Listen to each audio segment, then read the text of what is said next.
नमस्कार। आज एक बार फिर एक इंटरव्यू की सीरीज़ में हम डॉक्टर जगदीश चौधरी जी के पास पहुँचे हैं, जो बालाजी के डायरेक्टर हैं और एजुकेशन में एक बड़ा नाम है। कल टीचर डे है और उस टीचर डे को लेकर हम एक समाज के नाम और उन बच्चों के नाम मैसेज लेने के लिए आए हैं कि क्या जो शिक्षा की व्यवस्था है इस देश के अंदर और जो शिक्षा की नई नीति है इस देश के अंदर क्या बच्चों के लिए उचित है और आने वाले भविष्य में जो शिक्षा के लिए सरकार ने जो व्यवस्था बनाई हुई है वो कितनी ठीक है, चाहे वो सरकारी है चाहे वो प्राइवेट है। जगदीश जी, पहले तो आपका स्वागत है।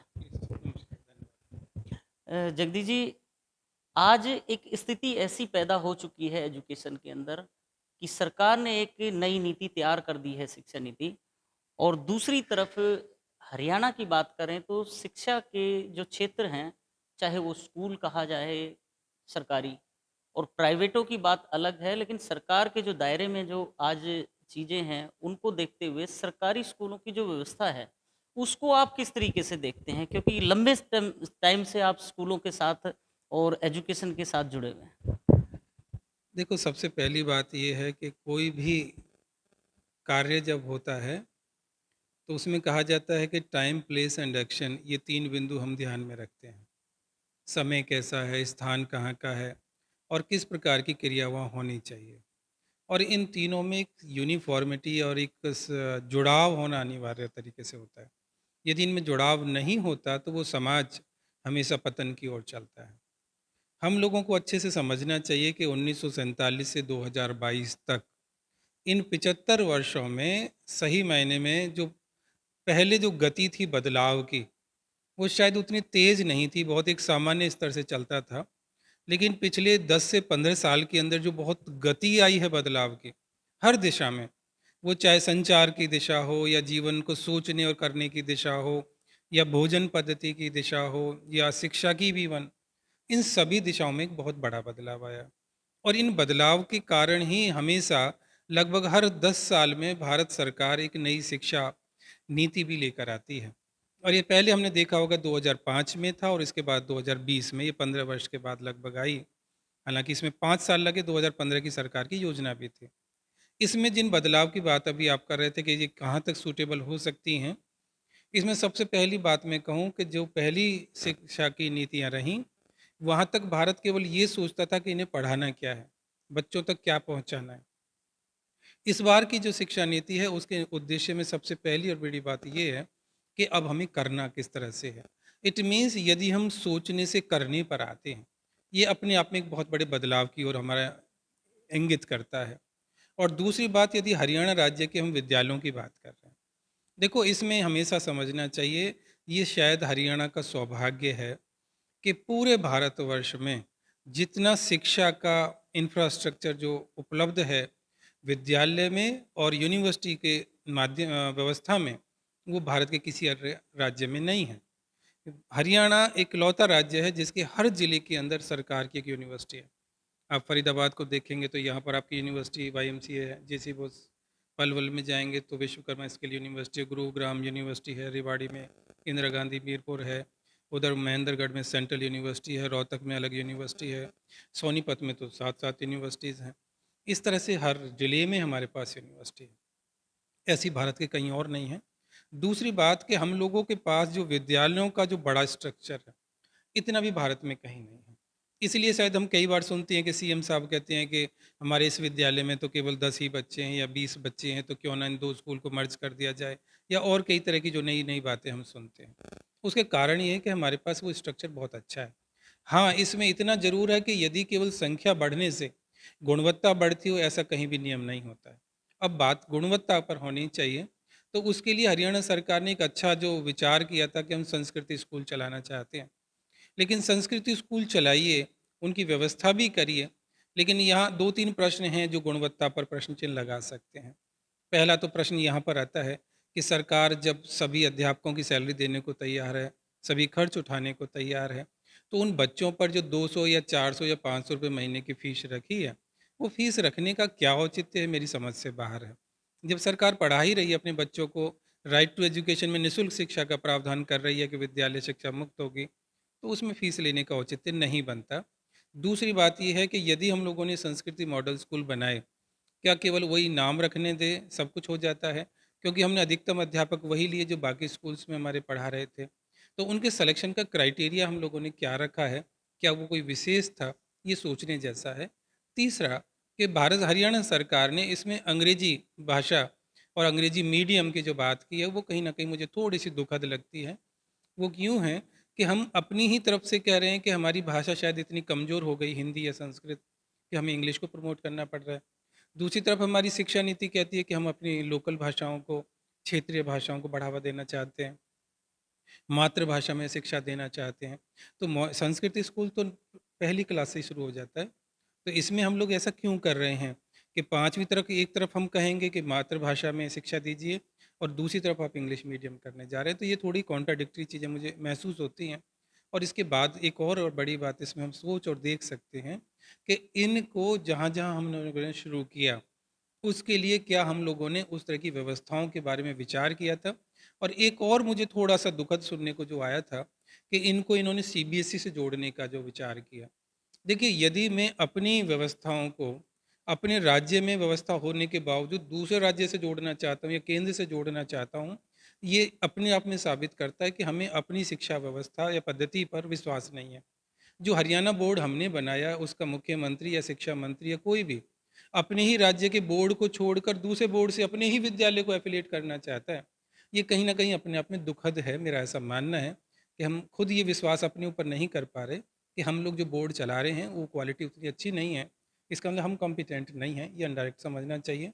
तो इन बातों को हम देखें तो शायद इन सरकारी विद्यालयों में कहीं न कहीं बहुत बड़े बदलाव की और पुनः चिंतन की आवश्यकता ज़रूर है। जैसा कि बीच में आपने कहा कि जो नींव है, हर बच्चे की नींव होती है, वो नींव स्कूल से पड़ती है और स्कूल की जो बिना होमवर्क किए हुए मॉडल संस्कृति स्कूल तैयार करना, संदेह सबको है और जो चिंतन करने वाले हैं एजुकेशन में, उनको और ज़्यादा चिंता है कि इन नींव रखने वाले जो स्कूल है, उनकी व्यवस्था लचर है और इस लचर व्यवस्था से ये जो बड़ी-बड़ी वोकेशनल जो यूनिवर्सिटी, कॉलेज खोले हुए हैं, उनका औचित्य कहाँ रह जाता है?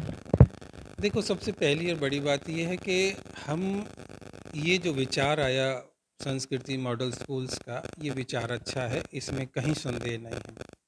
क्योंकि कहीं जब हमें आगे बढ़ना होगा, तो कुछ शुरुआत करनी होती है।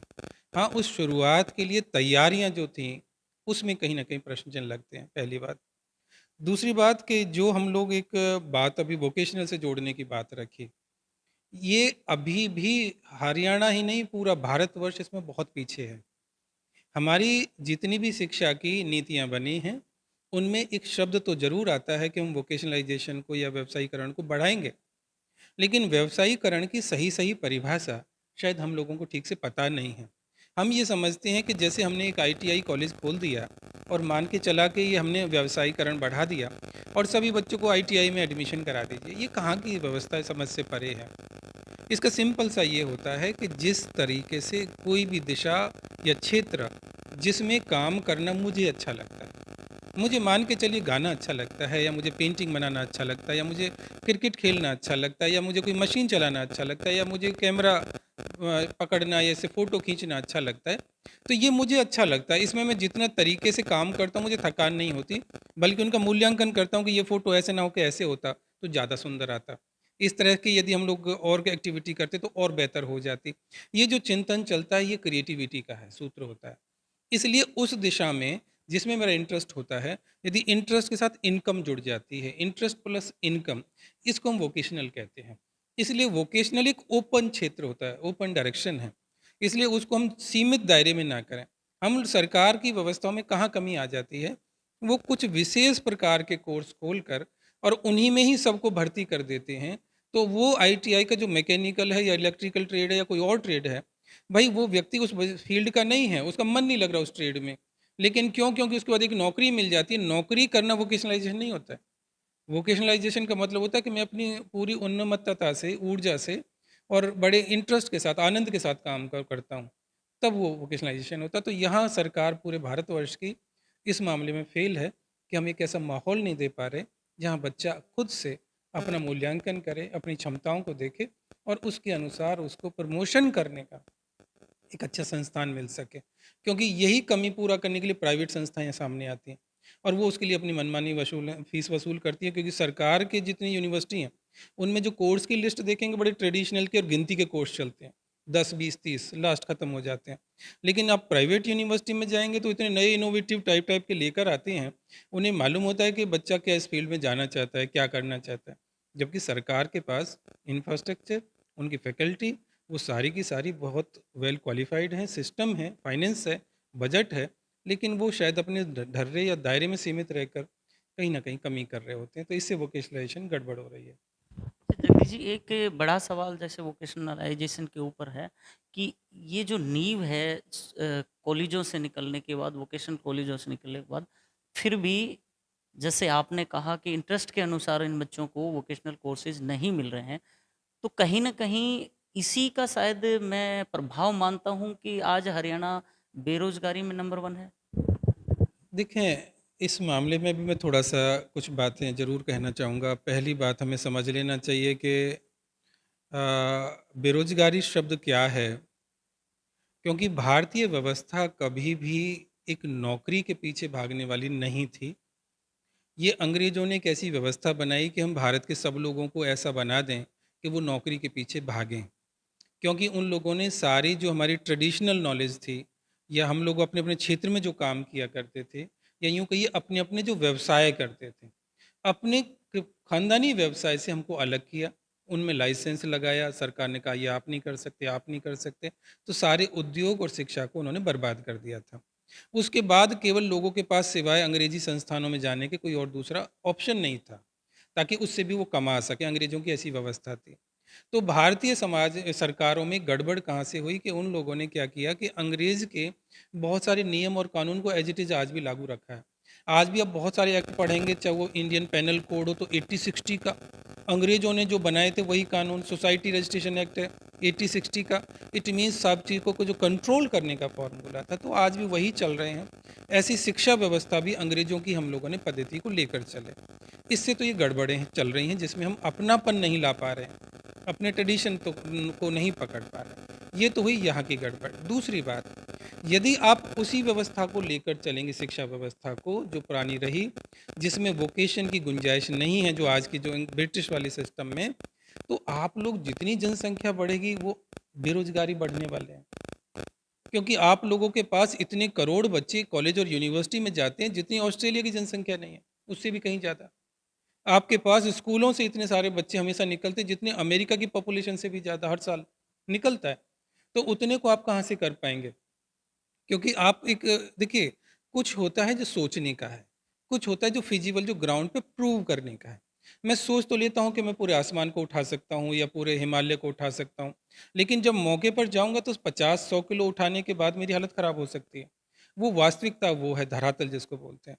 इसलिए धरातल पर कितने लोग अपना काम कर सकते हैं और कितने सरकार या किसी क्षेत्र की नौकरी में जा सकते हैं, तो नौकरी यदि बाहर ढूँढने की व्यवस्था करते हैं, मैं ऐसा नहीं है कि मैं किसी सरकार का पक्ष ले रहा हूँ, मैं एक व्यावहारिक बात कर रहा हूँ। लोगों को अपनी तरफ से इस दिशा में विचार करना चाहिए। सरकार को चाहिए कि लोगों को रोज़गार शुरू करने के लिए जो बहुत सारी स्कीम लाते हैं ये, कि हम 5 लाख देंगे, 2 लाख देंगे, 10 लाख देंगे, उनके एग्ज़ीक्यूशन में बहुत गड़बड़ियाँ हैं। वो जो स्टार्टअप को हाँ, स्टार्टअप देने में बहुत गड़बड़ियाँ हैं। लोगों को बिज़नेस स्टार्ट करने के लिए जो व्यवस्था है उनकी, उनमें बहुत गड़बड़ियाँ हैं। तो यदि उनको ये बेहतर तरीके से लागू करें और तो इनको मुझे लगता है जो आज रोज़गार माँग रहा है, वो अपने साथ 8-10 लोगों को रोज़गार खुद देने की कंडीशन में आ जाएँगे, तो बहुत सारी चीज़ों का सॉल्यूशन हो सकता है। सरकार से ज़्यादा अपेक्षा हमें नहीं करना चाहिए। आज हम टीचर डे को लेकर बात करने आपके पास आए थे, लेकिन बीच में जो शिक्षा से आप जुड़े हो इसलिए हमने ये बातें आपके सामने रखी कि हमारे जो दर्शक हैं और जो युवा हैं, उनको ये चीज़ समझ आ जाए कि रोज़गार से लेकर और शिक्षा में क्या चल रहा है इस देश के अंदर। दूसरी बात, आज शिक्षा दिवस को लेकर आप जो शिक्षक हैं और जो स्टूडेंट्स हैं, उनके लिए क्या कहेंगे? क्या संदेश? देखें, सबसे पहले हमें याद रखना चाहिए कि यूनाइटेड नेशन ने 21वीं सदी के लिए जो 4 टारगेट अपने फिक्स किए शिक्षा को लेकर, उनका पहला था एजुकेशन टू नो, कि हम लोग थोड़ा ज्ञान प्राप्त करें, समझें दुनिया में कहाँ क्या चल रहा है। दूसरा होता है टू डू। टू डू का मतलब होता है कि हम उसको करें, अपने जीवन में लागू करें। तीसरा होता है टू फील, कि हम उसको महसूस कर पाएँ कि जो हम कर पा रहे हैं, क्या वास्तव में वो शिक्षा का वही सही मायना है, जो है होना चाहिए, या उसमें कहीं गड़बड़ है। और चौथा होता है टू लिव टुगेदर, ताकि हम इकट्ठे रह सकें। इकट्ठे रहने का मतलब होता है कि शिक्षा एक ऐसे अंत की ओर लेकर जाती है, जहाँ से एक समाज तैयार होता है। क्योंकि आज की शिक्षा व्यवस्था जो अंग्रेज़ों की थी, उन्होंने लोगों को अकेलेपन की ओर लेकर गए। परिवार उनके टूटे, समाज से वो अलग गए।